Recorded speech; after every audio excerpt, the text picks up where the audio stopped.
49ers finish the preseason with a sloppy 17-0 loss to Texans, and Lynch says Ward likely to start season on short-term IR. The first passing play from Trey Lance went for 15 yards as he rolled out and hit Kyle Juszczyk outside of the numbers. His next pass was incomplete to Brandon Ayuk, while his third was a deep shot on 3rd and 2 was slightly underthrown to Debo. On the play, Ayuk was streaking open across the middle, but Lance had his mind made up he was going down the sideline to Samuel. Jeff Wilson Jr. and the offensive line looked good on the opening drive. Wilson Jr. had 2 carries for 10 yards. Jalen Moore started at left tackle over Justin School. I bet Kyle Shanahan couldn't wait to get Moore, or anyone else, action with the starters over School. The first drive went as you'd expect it to go defensively without the front 7. The Texans ran the ball down the throat of the 49ers after Samson Ebukam started the game with a sack. Dameon Pierce had 6 carries for 37 yards, including a 12-yard run. Pierce capped the drive off with a touchdown. Houston tested Samuel Womack a few times on the drive. Womack made 2 nice plays where he showcased his physicality but was flagged for pass interference in the end zone. The second drive for Lance began with a sack where 3 of the 5 offensive linemen were beaten. To be fair, you could pick your choice on the drive for which 49er missed a block. The offense was bailed out on an illegal contact penalty on 3rd and 17 but was unable to generate a first down after. After the defense got a stop, Lance came out for a third drive. This time, with Trey Sermon at running back. Kyle Shanahan moved the pocket more on this drive, which seemed to calm Lance down. As was the case during practice, Lance is more accurate on the move when you remove his feet from the equation. After a slow start, Lance completed 5 passes in a row.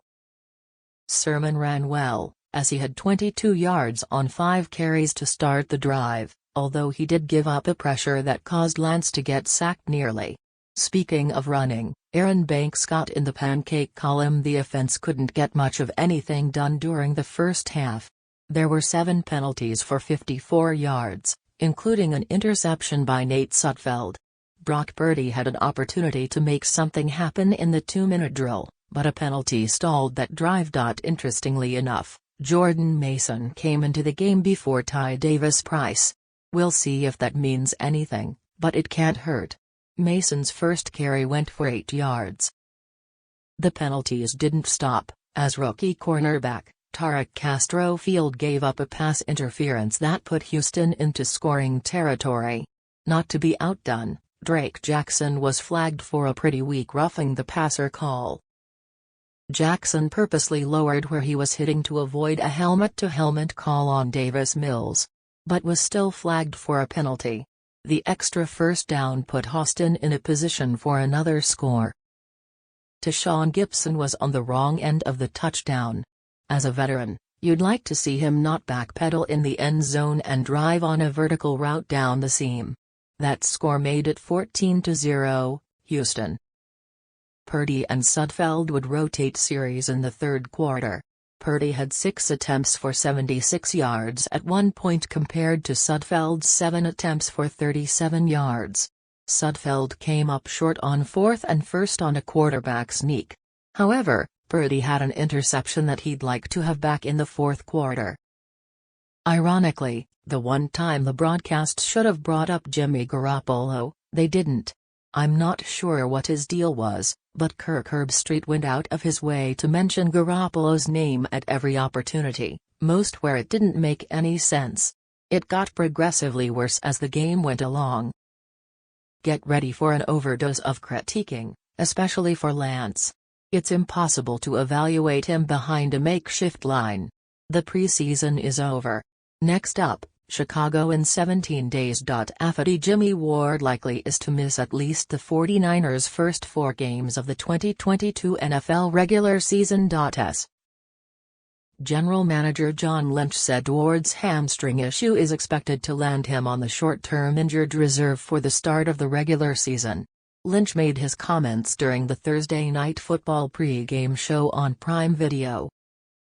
Shortly after his initial comments, NBC Sports Bay Area's Jennifer Lee-Chan spoke with Lynch, who confirmed that Ward likely will start the season on IR but that the move isn't 100% confirmed. Any player who goes on injured reserve is ineligible to play for 4 games.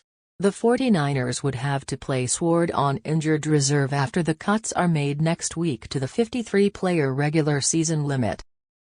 If Ward goes on injured reserve, the first game in which he could appear would be October 9 against the Carolina Panthers. Ward would not be eligible to play against the Chicago Bears, Seattle Seahawks, Denver Broncos and the Los Angeles Rams. Kittle says Jimmie Ward is one of NFL's most underrated players. With Ward out of action, the 49ers could turn to Tarvarius Moore, Giorgio DeMortishawn Gibson to line up alongside safety Talanoa Hufanga in the 49ers defensive backfield. Here are the grades for the 49ers' performance during their 17-0 preseason loss to the Houston Texans.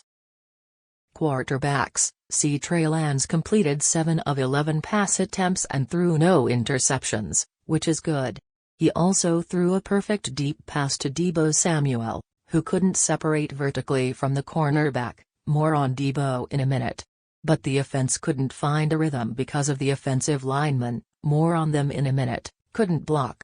So Lance mostly demonstrated his ability to avoid the rush, while his backups, Nate Sudfeld and Brock Purdy, mostly demonstrated their ability to throw picks. The 49ers don't have a capable backup quarterback on their roster, unless you count Jimmy Garoppolo. Running backs: Jeff Wilson Jr. started and gained 16 rushing yards on 3 carries, he might be the best running back on the team. Trey Sermon played after him and gained just 20 yards on 8 carries. Then Jordan Mason entered the game and had a couple nice runs that were called back due to holding penalties. But it's noteworthy that he entered the game before Ty Davis-Price, who rushed 4 times and lost 3 yards. Mason is better than Davis-Price and Sermon, and should make the team. Wide receivers: Dejon Jennings made a beautiful 26-yard catch, but Willie Snead dropped an uncontested pass in the end zone and Deebo Samuel failed to win when Trey Lance threw him a perfect deep pass in the first quarter. Samuel looked like he was running with a safe on his back. He hasn't been able to separate on vertical routes all offseason. Tight ends: A+.